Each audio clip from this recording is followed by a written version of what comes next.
ఉన్నది. వాళ్ళకి ఏది చెప్తే అది నమ్మే పరిస్థితి. అది పత్రికలు చదవరు వాళ్ళు. ఇదివరకటి రోజులు ఎవడో చదివినిపించేవాడు, ఆడు మనవాడు, మన పార్టీ వాడై ఉండేవాడు, వాడు దాన్ని వక్రీకరించి చెప్పేవాడు, ఆ విధంగా సక్సెస్ అయ్యింది. ఇవాళ సోషల్ మీడియా యుగం అయిపోయింది. ఇవాళ వాట్సాప్ గ్రూపులు చూసుకోవడం అందరికి వచ్చేసింది, క్యూఆర్ కోడ్లు ఆపరేట్ చేయడం అందరికి వచ్చేసింది. కాబట్టి పాత రోజులు కాదన్న సంగతి మర్చిపోయారు. వాలంటీర్ వ్యవస్థని విభేదించి విస్మరించమని చెప్పి దాన్ని చెడగొట్టడానికి ప్రయత్నించి ఇవాళ అది పక్కన పెట్టగానే ఒక్కసారిగా రివోల్ట్. ఈ మొక్క మనం చాలా సార్లు చెప్తున్నాం, ఎదురు దెబ్బ తగులుతుంది, వాలంటీర్ జోలికి వెళ్తే మొఖాలు పగిలిపోతాయి వాళ్ళకి, అది అర్థం కావట్లేదు అన్నటువంటి. ఇవాళ పగిలాక ఇప్పుడు దాన్ని కవర్ చేసుకోవడానికి ఆయింట్మెంట్ పూసుకుంటున్నారు అంతే.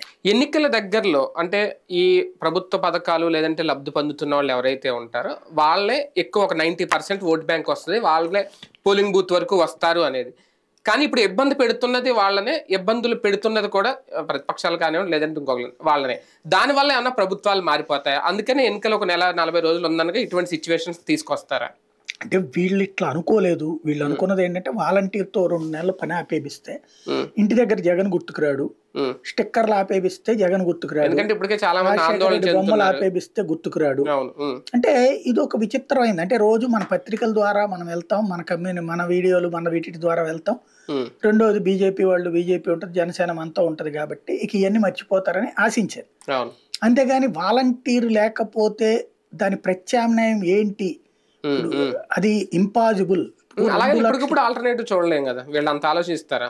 చెప్పేది అదే. వీళ్ళు అనుకున్నది ఏంటంటే ఆల్టర్నేటివ్ అన్నటువంటిది ఏ సచివాలయాల చేతనని కూడా వీళ్ళు అనుకోవాలి. ఇప్పుడు అంటున్నారు.